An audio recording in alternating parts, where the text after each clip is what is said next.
Hello friends, welcome back to my kitchen.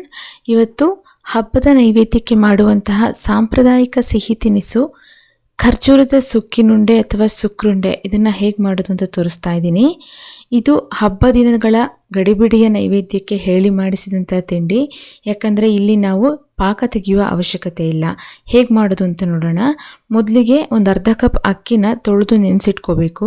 ನಾನಿಲ್ಲಿ ಬಳಸಿರುವಂಥದ್ದು ಕೆಂಪಕ್ಕಿ ಅಥವಾ ಅನ್ಪಾಲಿಷ್ಡ್, local ಅನ್ಪಾಲಿಷ್ಡ್ ಅಕ್ಕಿ ತೊಗೊಂಡಿದ್ದೀನಿ. ನೀವು ಯಾವುದೇ ಅಕ್ಕಿನ ಬಳಸ್ಬೋದು, ದೋಸಾ ರೈಸ್ ಅಥವಾ ರೆಗ್ಯುಲರ್ ರೈಸ್ನ ಬಳಸ್ಬೋದು. ಒಂದು 2 ಗಂಟೆ ಇದನ್ನು ತೊಳೆದು ಚೆನ್ನಾಗಿ ನೆನೆಸಿಟ್ಕೊಳ್ಬೇಕು.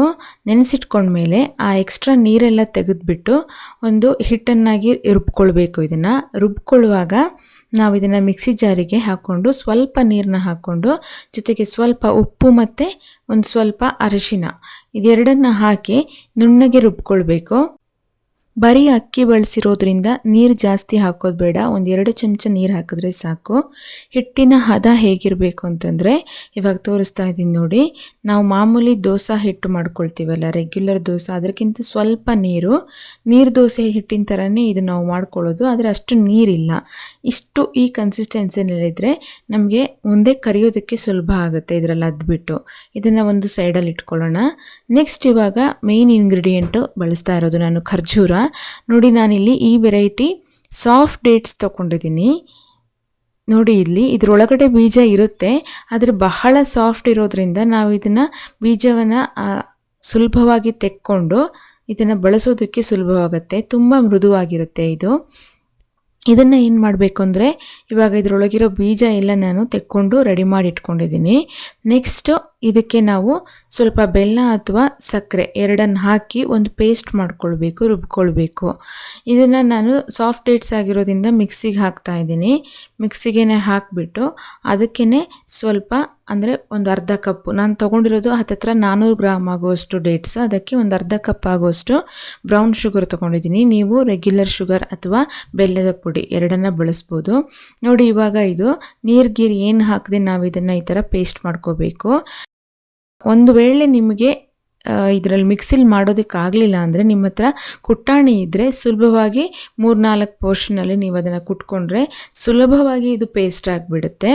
ಬಳಸೋವಂಥ ಸಕ್ಕರೆ ಅಥವಾ ಬೆಲ್ಲ ಪುಡಿಯಲ್ಲಿದ್ದರೆ ಒಳ್ಳೆಯದು. ನೋಡಿ, ಇವಾಗ ಅಷ್ಟನ್ನು ನಾನು ಒಂದು ಪಾತ್ರಕ್ಕೆ ಹಾಕ್ಕೊಂಡಿದ್ದೀನಿ. ಮತ್ತು ಇವಾಗ ಇದನ್ನು ಪಾಕ ತೆಗೆಯೋ ಅವಶ್ಯಕತೆ ಇಲ್ಲ. ಹಾಗೆಯೇ ಇದನ್ನು ನಾನಿಲ್ಲಿ ಒಂದು ಉಂಡೆ ಮಾಡಿ ತೋರಿಸ್ತಾ ಇದ್ದೀನಿ. ನೋಡಿ, ಈ ಹದದಲ್ಲಿದೆ, ಕರೆಕ್ಟಾಗಿದೆ ಇದು ಹದ.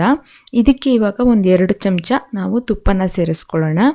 ಈ ಸಮಯದಲ್ಲಿ ಬೇಕಿದ್ರೆ ನೀವು ಏಲಕ್ಕಿ ಪುಡಿ ಸಹ ಇದಕ್ಕೆ ಹಾಕ್ಕೊಳ್ಬೋದು. ನಾನು ಹಾಕಿಲ್ಲ, ಹಾಕಿದರೆ ಚೆನ್ನಾಗಿರುತ್ತೆ. ಇವಾಗ ಇದು ಇಷ್ಟು ಮಿಕ್ಸ್ ಮಾಡಿಕೊಂಡು ಚೆನ್ನಾಗಿ ತುಪ್ಪ ಹಾಕಿಬಿಟ್ಟು ಮಿಕ್ಸ್ ಮಾಡಿಕೊಂಡು ಒಂದೊಂದಾಗಿ ನಾವು ನೋಡಿ ಈ ಥರ ಉಂಡೆಗಳನ್ನು ತಯಾರು ಮಾಡ್ಕೊಳ್ಳೋಣ. ಈ ಉಂಡೆ ನಾನು ಮಾಡ್ಕೊಂಡಿರೋದು ಒಂದು ಮೀಡಿಯಮ್ ಲೆಮನ್ ಸೈಜ್ದು ಬಾಲ್ ಮಾಡ್ಕೊಂಡಿದ್ದೀನಿ. ಸೊ ಅಷ್ಟು 400 ಗ್ರಾಮ್ ಡೇಟ್ಸನ್ನು ಬಳಸಿ ಒಂದು 6-7 ಈ ಸೈಜ್ನ ನಾನು ಬಾಲ್ಸ್ ತಯಾರಿಸ್ಕೊಂಡಿದ್ದೀನಿ. ಇವಾಗ ಇದನ್ನು ನಾವೀಗ ಕರಿಬೇಕು. ಎಣ್ಣೆನ ಕಸಿಯಾಗೋದಕ್ಕೆ ಇಟ್ಕೊಂಡ್ಬಿಡೋಣ. ಅಷ್ಟರ ಮಧ್ಯ ನೋಡಿ, ಹಿಟ್ಟು ಇವಾಗ ತಯಾರಾಗಿದೆಯಲ್ಲ, ಇದರಲ್ಲಿ ನಾವೀಗ ಮಾಡಿಟ್ಕೊಂಡಿರುವಂಥ ಖರ್ಜೂರದ ಈ ಉಂಡೆಗಳನ್ನು ಈ ಥರ ಡಿಪ್ ಮಾಡಿಬಿಟ್ಟು, ಬೋಂಡ ಮಾಡ್ತೀವಲ್ಲ ಆ ಥರ ಮಾಡಿಬಿಟ್ಟು ಡೈರೆಕ್ಟಾಗಿ ಈ ಥರ ಡೀಪ್ ಫ್ರೈ ಮಾಡೋದು. ಮೀಡಿಯಮ್ ಊರಿನಲ್ಲಿ ನಾವು ಇದನ್ನು ಕಾಯಿಸ್ಕೊಳ್ಬೇಕು. ಬಹಳ ಸುಲಭ ಇದು. ಯಾಕೆ ಅಂತಂದರೆ ಸುಕ್ಕಿನುಂಡೆ ಅಥವಾ ಸುಕ್ರುಂಡೆ ಮಾಡುವ ಸಾಂಪ್ರದಾಯಿಕ ವಿಧಾನ ನಿಮಗೆ ತಿಳಿದೇ ಇದೆ. ಅಲ್ಲಿ ನಾವು ಯಾವುದಾದ್ರೂ ಹೆಸರುಬೇಳೆ ಅಥವಾ ಕಾಯಿ ಯಾವುದ್ರದ್ದೇ ಮಾಡಿದ್ರೂ ನೀವಲ್ಲಿ ಪಾಕ ಮಾಡ್ಕೊಳ್ಬೇಕು. ಬೆಲ್ಲದ ಪಾಕ ತೆಗೆದೇ ಮಾಡ್ತೀವಿ. ಬಟ್ ಇಲ್ಲಿ ಖರ್ಜೂರ ಬಳಸಿರೋದ್ರಿಂದ ಅದು ಮಾಡುವ ಅವಶ್ಯಕತೆ ಇಲ್ಲ. ಹಾಗಾಗಿ ಇದು ಹಬ್ಬದ ದಿನಗಳ ನೈವೇದ್ಯಕ್ಕೆ ಬಹಳ ಸುಲಭ ಆಗುತ್ತೆ ನಿಮಗೆ ಮಾಡೋದಕ್ಕೆ. ಟೈಮು ನಿಮಗೆ ಗೊತ್ತೇ ಇರುತ್ತೆ. ನಾವು ನೈವೇದ್ಯಕ್ಕೆ ಆ ದಿನವೇ ಬೆಳಗ್ಗೆ ಎದ್ದು ಮಾಡಬೇಕು. ತುಂಬ ಲೆಂತಿ ಪ್ರೋಸೆಸ್ ಇದ್ದರೆ ಬೇಗ ಆಗೋದಿಲ್ಲ. ಇಂಥ ತಿಂಡಿಗಳಾದರೆ ಬಹಳ ಬೇಗ ಮಾಡ್ಕೊಳ್ಬೋದು. ಇವಾಗ ನೋಡಿದ್ರಲ್ಲ, ಬ್ರೌನ್ ಆಗೋ ತನಕ ಇದನ್ನು 2 ಕಡೆ ಕಾಯಿಸ್ಬಿಟ್ಟು ನಾನು ತಯಾರು ಮಾಡ್ಕೊಳ್ತಾ ಇದ್ದೀನಿ. ಅದೇ ಥರ ಉಳಿದ ಸುಕ್ಕಿನುಂಡೆಗಳನ್ನು ಸಹ ಮಾಡ್ಕೊಳ್ಳೋಣ. ನೀವು ಬಳಸುವಂತಹ ಖರ್ಜೂರ ಒಂದು ವೇಳೆ ಅದು ಸ್ವಲ್ಪ ಗಟ್ಟಿದಾಗಿದ್ರೆ, ಸೀಡ್ಲೆಸ್ ವೆರೈಟಿ ಸ್ವಲ್ಪ ಗಟ್ಟಿದಾಗಿದ್ರೆ, ನೀವು ಅದನ್ನು ಏನು ಮಾಡ್ಬೋದು ಅಂದರೆ ಒಂದು 15 ನಿಮಿಷಗಳ ಕಾಲ ಸ್ಟೀಮ್ ಕುಕ್ ಮಾಡ್ಕೋಬೇಕು. ನೀರು ಏನು ಹಾಕದೆ ಸ್ಟೀಮ್ ಕುಕ್ ಮಾಡ್ಕೊಳ್ಳಿ. ಆಮೇಲೆ ಈ ಪ್ರೊಸೀಜರ್ನ ಫಾಲೋ ಮಾಡಿ.